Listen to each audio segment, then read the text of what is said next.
A bright orange sign stapled to a boarded up door spells trouble for the owner of this building at the corner of Holton and Burlock. But this Raze order is a welcome sight for the nonprofit located just next door. When you saw that notice on the door, what went through your mind? I knew that TMJ4 story was instrumental. I knew that the city was concerned about what was going on there, and we're working well with them. This is Adam Myers, the safety officer at Strong, a nonprofit mental health treatment center for some of Milwaukee's most vulnerable children. And when they come to Strong, we want to make sure that not only do they have a safe environment inside our building, but also outside of the building when they're being dropped off by their transportation.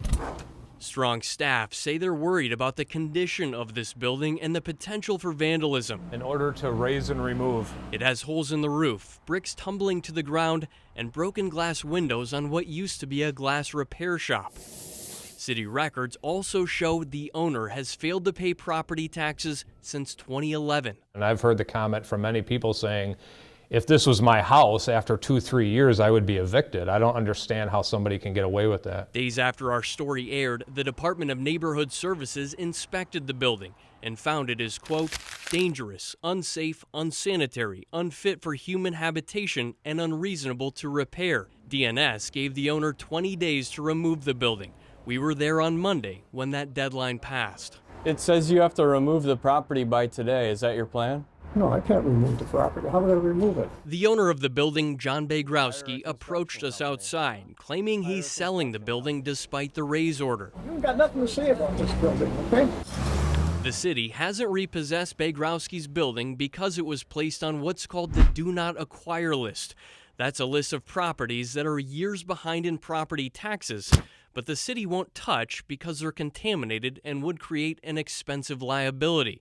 The Department of Neighborhood Services declined our interview request, but a spokesperson tells me Begrowski still has a chance to appeal the Raze order.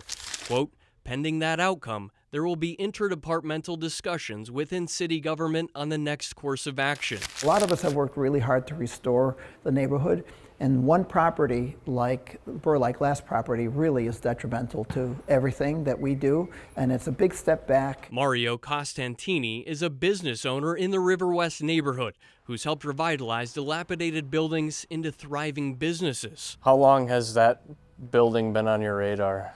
At least 20 years it's been a problem, so it's gotten progressively worse, and you know, it was on the Do Not Acquire list by the city, so it's stretched out that long. Back at Strong, Adam hopes the city's action ends up creating extra space for Strong to grow. The ultimate goal is to have the property maintained or removed and keep our children safe. That's the ultimate goal. This isn't the end of the process. It's just the beginning for the city to decide what's next. Strong tells me the Department of Neighborhood Services said it could take several months. Reporting in Milwaukee, Ben Jordan, TMJ4 News.